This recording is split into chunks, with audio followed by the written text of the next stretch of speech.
ومركله iyo barnaamijkeeni Somaliland la wada leeyahay hadaba toddobaadkan waxaynu eegi doonaa cadaalad iyo garsoorka Somaliland siday xabsiyadu yihiin waxaana qayb ka arrimaha uu barnaamijkeeni xambaarsan yahay cadaaladii Somaliland oo duun yeedinaysa maxkamadihii lagu irkan lahaa oo laga orday muddo dhaafka jeelasha maxaabiis muddo dheer xiran xukun la'aan iyo qabta iyo gurrac wareegsiga awoodii dawladeed cadaaladu waa asaaska nolosha waa meesha laga qiyaasay heerka dawladnimo waa halbeega kala dambeyntii u sinaanta sharciga waa kafadaha isku si ugu garsoora danyarta iyo taajirka waa halka u hiilisa kuwa awood lahayn isla markaana xakamaysa kuwa awood u saaxiibka ah waa hay'adda ugu awood badan nidaamka dawliga ah kana madax banaaninta kale danka kalena waa mid kamid ah hay'adaha ugu nugul inay jeebka u galaan dawladda ay hoggaanka u hayaan kaligitaliska iyo kuwa ehelka u ahayn hoggaaminta ummadeed haddaba waa noocee hanaanka cadaaladda Somaliland kaga hadlimayna barnaamijkeena ra'yiga shacabku ka qabaan garsoorka hase ahaatee waxaynu ugu horeyn beegaynaa maxay tahay shaqada hay'adda garsoorku qodobka 79 ee dastuurka jamhuuriyadda Somaliland ayaa qeexaya oo tilmaamaya waxaanu qodobkani dhigayaa inuu qaranku yeesho wax garsoor oo hawsheedu tahay u garnaqa ka dhaxeeya dawladda dadka iyo dadka dhexdooda iyo waliba in waaxda garsoorku ay hawlaheeda u fushato hab waafaqsan dastuurka oo ka madax bannaan waaxyaha kale ee qaranka hay'adaha garsoorka ayaa waxa ay ka kooban yihiin maxkamadaha hoose ee degmooyinka maxkamadaha gobolka racfaanka iyo maxkamadaha sare ee dalka oo guud ahaanba maamusha hay'adda garsoorka dalka maxkamadda sare waxay ka koobantay 12 garsoore oo 10 kamid ah uu toos u soo magacaabo madaxweynuhu iyadoo aanu u baahnayn ansixinta golaha baarlamaanka iyo guurtida toona sidoo kalena waxa uu eeri karaa xilliga uu doono haddaba maxkamadda sare ee dalka shaqadeedu maxay tahay marka hore waa guddoonka guddiga cadaaladda dalka oo maamusha dhammaan garsoorayaasha maxkamadaha marna waa maxkamadda sare oo dhageysata dacwadaha dadweynaha ee ka soo gudba maxkamadaha hoose waana goobta soo saarta go'aanka kama dambaysta ah mar kalena waa maxkamadda dastuuriga oo fasirta shuruucda iyo qodobada dastuurka ee lagu murmo sidoo kalena dhageysata dacwadaha dadweynuhu ay ka keenaan laamaha xukuumadda mar kale waa maxkamadda cadaaladda oo dhageysata dacwadaha ka dhanka madaxda sare xisaanada leh dambiyada lagu soo oogo maxay yihiin guddida cadaaladda guddida cadaaladdu waa hay'adda qaabilsan magacaabista iyo isku beddelka garsoorayaasha waxna gudoomiyaha maxkamadda sare waxaana xubna ka laba garsoore oo maxkamadda sare ka socda xeer ilaaliyaha guud agaasimaha wasaaradda cadaaladda gudoomiyaha hay'adda shaqaalaha dawladda laba xubnood oo golaha wakiilada ka socda laba guurtida nasiib darro 10 xubnood ee guddida cadaaladda 6 kamid ah waxa magacaaba madaxweynaha dalka waxaana taasi muujinaysaa in guddida cadaaladdu ay yihiin farac kamid ah madaxtooyada أنا hay'adaha kale ee dawladda ee ka shaqeeya arrimaha cadaaladda guddida cadaaladda uu gudoomiye u yahay gudoomiyaha maxkamadda sare oo qaabilsan la xisaabtanka garsoorayaasha iyo hay'adaha cadaaladda wasaaradda cadaaladda ee dalka oo maamusha xabsiyada dalka isla markaana xukuumadda u maamusha siyaasadaha cadaaladda taliyaha asluubta oo qaabilsan haynta maxaabiista dalka booliska oo qaabilsan soo qabashada iyo baadhista eedaysanayaasha xeer ilaalinta oo qaabilsan eed ku soo oogista eedaysanayaasha loo haysto ciqaabta dambiga ah iyagoo matalaya dawladda garyaqaanada oo difaaca eedaysanayaasha iyo maxkamadda oo u dhaxaysa dhinacyadaasi haddaba marka si guud loo eego 10kaasi dhinac ee ku lug leh arrimaha cadaaladda 8 kamid ah waa xubno kuraasta ugu fadhiya dekreeta madaxweyne 8daasi ayaa kala ah gudoomiyaha maxkamadda sare wasaaradda cadaaladda xeer ilaalinta guud taliska ilaalada xabsiyada taliska booliska gudoomiyaha hay'adda shaqaalaha dawladda hay'adda dambi baarista ee CID iyo garsoorayaasha maxkamadda sare hay'adda garsoorka iyo cadaaladda ee dalka ayaa inay ka madax banaanaato waana sida uu dhigayo dastuurka Somaliland taasi bedelkeedana waxay noqotay cadaaladda dalku mid ku jirta jeebka xukuumadda iyo xafiiska madaxweynaha sida iyana ku cad dastuurka Somaliland waxa uu ku nisbaynayaa dawladnimada ka jirta Somaliland inay ku dhisantay 3 dhardhaar kuwaas oo kala ah baarlamaanka oo qaabilsan sharci dejinta xukuumadda oo leh fulinta iyo garsoorka oo ay ku aroorto cadaaladdu kana madax bannaan dhinacyada kale haatan waxa madax u ah 3daasi waaxood laba kamid ah madaxweynaha iyo gudoomiyaha maxkamadda sare aadan xaaji cali taasi oo ay labadoodaba midayso qaybta qabiil oo ay u dheer tahay saaxiibtinimada siyaasadeed taasi oo keentay isku milanka dhardhaaradii dawladnimo waxaana ka dhaxeeya in kuraasta la isku ilaashado uu madaxweynuhu kursiga ku ilaaliyo gudoomiyaha maxkamadda sare maadaama uu awood sharci u leeyahay beddelka iyo magacaabista mid cusub halka gudoomiyuhuna uu isha ku hayo cid kasta oo furata dacwad ka dhana madaxweynaha iyo eheladiisa taasi oo ay qayb ka noqonayso muranka dhuleed ee u dhaxeeya qoyska madaxweynaha iyo danyarta oo ay ku muransan yihiin deegaanadii ay ku ubad dhaleen iyadoo halka ay sulayrkan lahaayeen ay tahay garsoorka aan wada aragno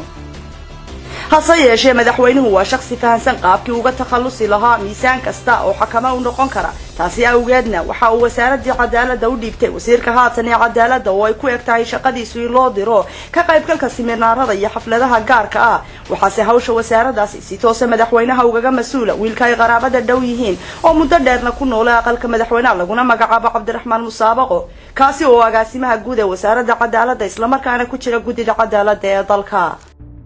waxa iga xasuusina inaan wasiirka cadaaladdu kamid ahayn guddiga cadaaladda taasi bedelkeeda waxa ku jira agaasima Cabdiraxmaan iyadoo uu dastuurku dhigayo inuu ku jiro halka agaasimaha wasiirka cadaaladdu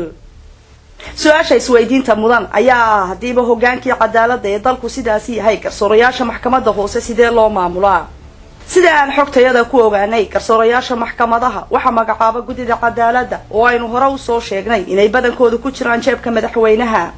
haddaba garsoorayaashu marka ay ka garnaqayaan arrimaha ay danaynayso xukuumaddu waxa loo yeedhiyaa xukunka ay soo saarayaan kaasi oo lagu soo qoro xafiiska madaxweynaha waana sababta aad marar badan u maqashaan dacwad dhagaysigeedu socday oo loo ballansanaa 10 subaxnimo si lagu dhawaaqay intaanay libdhadu soo bixin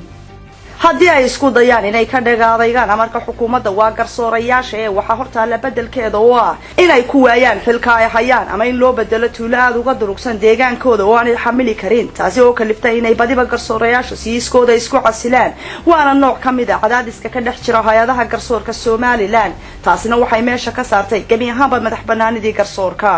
arrintaasina waxay keentay in dad kale awoodda siyaasadda iyo dhaqaaluhu inay meel marsan karaan arrimaha ay doonaan halka ay meesha ka baxday xaq iyo xuquuqdii danyartu garyaqaanada ka dhexdooda maxkamadaha oo qaarkood aan la sheekaystay waxay xaqiijiyeen in culays badan la saaro xilliga ay galayaan kiisaska ay danaynayso xukuumaddu waxaana intaasi ku dareen in haddii ay ku adkaystaan inay dacwadaasi galaan in marka uu xukunku dhaco kadib in la bartilmaamadsado garyaqaankaasi ayna la kulmaan cadaadis nololeed tani waa sababta garyaqaano fara badani uga haajireen Somaliland qaar kalena waaba daawateen iyagoo ka tagay shaqadii ay shacabkooda u hayeen geesta kalena waxaa xog badan aan ka ururinay xabsiyada kala duwan ee Somaliland waxaan ogaanay in ciidamada asluubta ee dalku ay si wanaagsan u hayaan maxaabiista oo qaar badan ay ka mana sheegteen waxaana xabsiyada ka dhex socda casharo lagu barayo maxaabiista arrimaha diinta iyo quraanka intii aan ku guda jirnay xog raadintan qaadatay ku dhawaadka dhowrka bilood maanu helin xogo sheegaya jirdil ama tacadiye ka dhaca xabsiyada hase ahaatee waxaan ogaanay inay maxaabiis badani ku xiran yihiin sifa awood sheegasho iyo sharci darro halka kuwa kalena lagu ilaaway xabsiyada oo ay muddo dhaaf ku yihiin xilliga xukunkooda kuwaasoo qaarkood muddo dhaaf xabsi ay yihiin muddo 13 sano 5 sano 4 sano ilaa 3 sano iyo ka yar taasi oo salka ku haysa cadaaladii oo meesha ka baxday kadib markii ay isku dhex milmeen hay'adihii garsoorka iyo fulinta isla markaana ay maxkamadihii gacanta u galeen xukuumadda haddii aan xusno qaar ka mid ah maxaabiista ayaa siibtay aafada awood sheegashadu waxaa ka mid ah macalin Cabdiqaadir Nuur Maxamuud iyo Abwaan Baashe Xasan Maxamed oo 23 bishii Afraad 2018 goor habeenimo ah lagala baxay aqalka ay ka degan yihiin caasimadda Hargeysa iyadoo ay shirkadda Somcable ku eedaysay inay jareen qaar ka mid ah xarkaha shirkadda markhaati iyo cadaymo la'aan ay ugu jireen jeelka muddo ku dhow 2 sano waxaana la sii daayay 20 bilood kadib iyadoo aanay helin wax xuquuq iyo magdhawa kadib markii lagu waayay dambiyadii loo haystay oo awalba ahaa qabti adeegsiga awoodda maal halka laba eedaysane oo la xidhnaan oo ku dhacay xukunka 7 sano oo xariga iyo lacag dhan $625,000 Mareykanka ah dhibanayaashaasi oo kala ahaa Maxamuud Cusmaan Khayre oo markii uu dhacay xukunka maxkamaddu baxsaday firxadkiina ku jooga Muqdisho iyo Cumar Cabdi oo looga dhigay xukunka 3 sano iyo bixinta hantida dhan $625,000 haatan ku jira jeelka Hargeysa maxaabiista kale oo xidhan adeegsiga awoodda maal waxaa ka mid ah Mukhtaar Xuseen Cali oo xabsiga ku jira 27 bishii 8 2015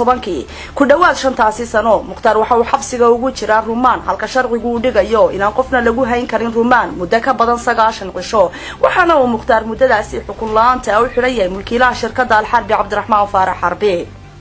أحمد إبراهيم جامع والله يقان أحمد بلبل وحاول حدنا حكم دان صدح سنة وحانو مدداف كوي هاي تشيلك كدوات صدح كله دانك كله تطبيع طبنكي بشي أفراد لبدي يكون يسقالية طبنكي يا صحفي عبد مالك شيخ موسى عردون لقى سوق بتي مقالة برعو يضوصي دا بديبا محابيس تكله يعني وسيدان قبشدي سقيدا كوح وراق وقلان شيا